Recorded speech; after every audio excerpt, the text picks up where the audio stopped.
Let me begin by saying this video is probably not what you expected. This isn't a video where I travel through extremely tough trails on a blazing new adventure looking for the ideal campsite, but run out of fuel in the middle of nowhere because I did not bring my 1-gallon Roto-Packs with me.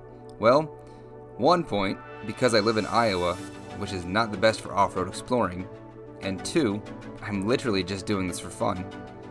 For this video, I really just want to see how far my Hyundai Santa Cruz will travel before it runs out of fuel, and see where I end up. I will, however, load up all of my gear and weigh the vehicle down as much as possible for this test, as if I ever did end up in this really weird situation.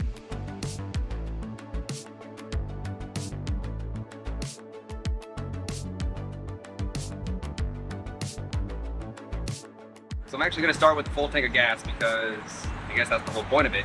But I'm at my local Shell station, and Shell has some of the best gasoline available. It's top tier, so that's what I'm going to be using. It's probably really noisy around here, so hopefully my voice can be picked up. So I'm actually going to go to my local metal recycler. They're going to weigh the vehicle there, so I don't have to mess with the cast scale, and I can find out the weight of the vehicle with all this gear in here. I've always been curious about that.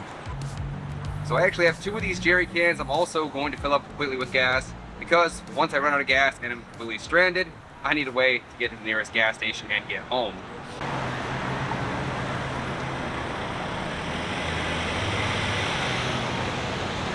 Kind of another oddball thing is I have the tailgate extender, which points my reverse camera right at the ground. I have a really nice backup camera, but with the bed extender so we can get all that extra camping gear, because the Santa Cruz is not the biggest truck on the market, it does point the camera right at the ground.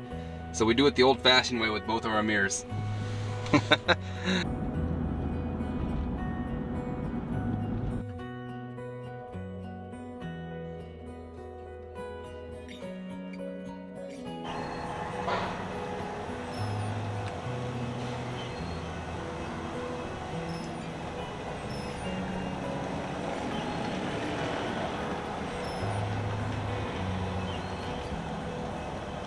So right there you can see it is cold out. And right there you can see 4,480 pounds. The gross weight for the Santa Cruz is anywhere between 3,700 pounds and 4,200 pounds. This is a bone stock SEL, so I'm more inclined to believe it's closer to that 4,000 pound range when I first got it. If there's not already a couple comments down below about how I'm abusing my fuel pump or I am letting it get hot, I'm sure those will follow. But like I said, I'm doing this for fun. The vehicle is new enough where I don't think it's going to really do much of anything, especially with it being wintertime. Yeah, I guess we're gonna find out where exactly I get stranded and what happens once the car says it reaches 0 miles per gallon. So I've actually got kind of a long drive to work. It's about a 52-minute drive or 43 miles. So 86 miles to work and back. And I'm not gonna leave you guys with just a random driving day. So we're gonna go do something after work. So I do quite a bit of driving at night, Monday through Friday. And it's actually kind of been playing hell on my last fit LED lights. So I'll do a YouTube short giving you guys a review on those later. The numbers for miles per gallon are going to vary just a little bit as the car idles while I'm around setting up cameras, or as I start the car and let it warm up in the mornings. Right now, 308 miles since we filled up. I'm not going to trust the car to calculate what's all been going on, but since we did fuel up, we've got a total of 46 miles so far, averaging 18.9 miles per gallon, 19 miles per gallon. That's kind of a gnarly hit so far.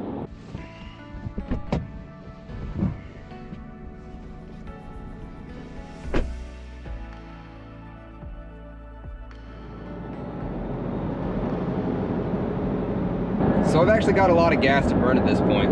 According to my fuel gauge right here, I'm only 1/8 a tank in, so we need to make up some extra time. I think I'm actually going to go over to George's place and see what he's up to.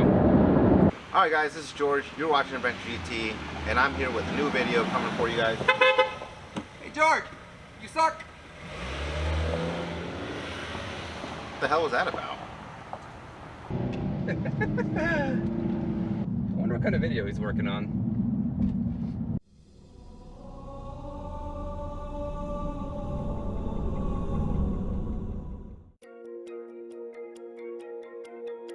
No video on this channel would be complete without at least a little adventure.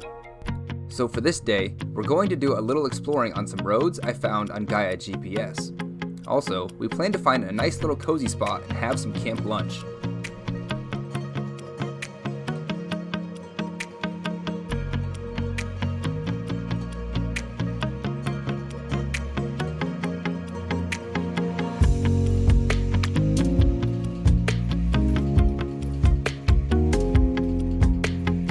Well, that just sucks.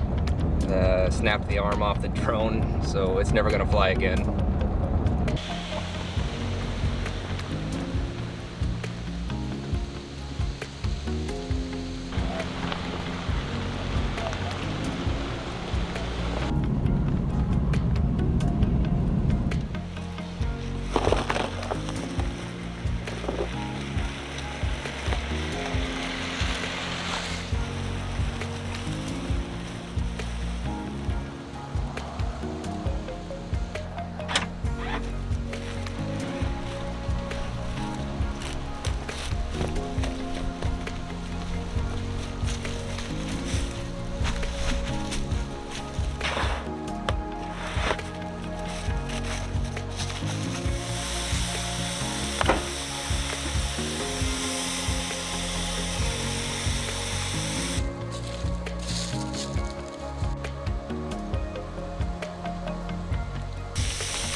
These next ones might be better because I'm not so focused on filming.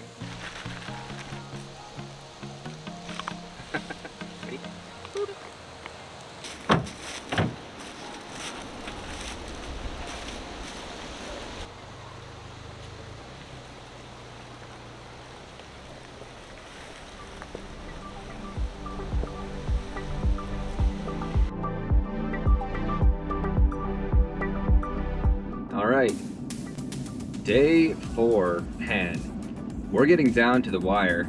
So any minute now, the gas light is going to be coming on, telling me I need to refuel, and I'm going to blatantly ignore that in favor of punishing my fuel pump for fun. I don't know, it seems like a gas station is always 10 miles away.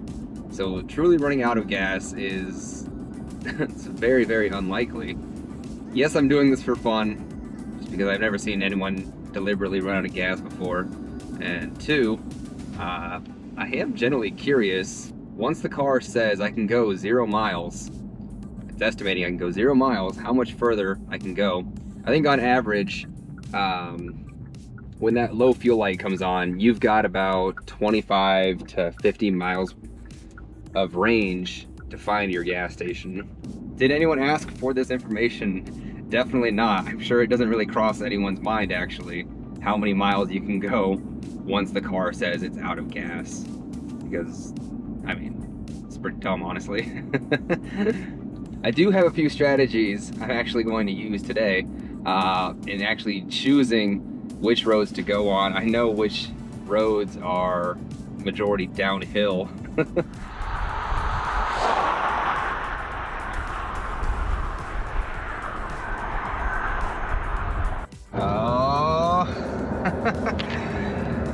Down to the wire, 1 mile to go. This is stupid. Oh, there it is. 0 miles, low fuel. We are officially driving on fumes and driving on nothing. How far will we go?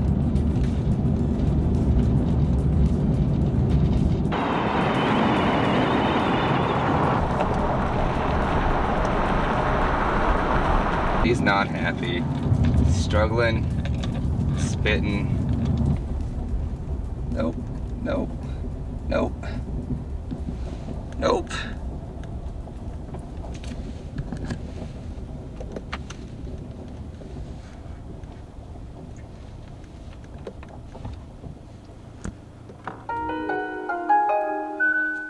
Okay. That's it. 10.8 miles. Poor little car.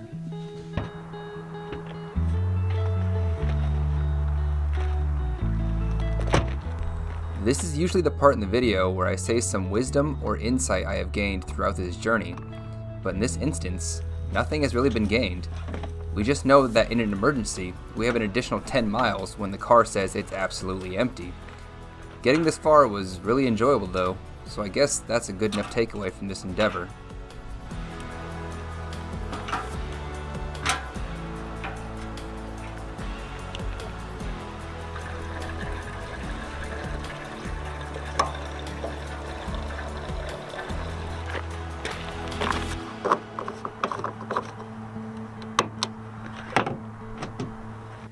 So I know the fuel lines are going to be completely empty, and since this car doesn't have a key ignition cylinder, I can't just keep cranking it until it eventually fires. It's only got the one push button. I'm assuming it's just going to keep trying and failing. Try to cycle the vehicle's system check. Try to prime the fuel pump. And I can hear the fuel pump running, so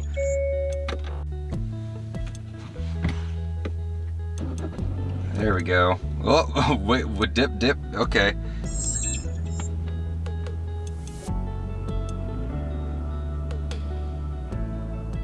Okay, I think she's happy again.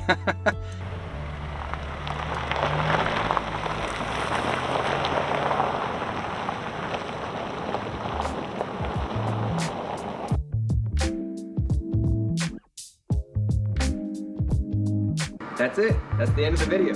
Go watch some of our other stuff.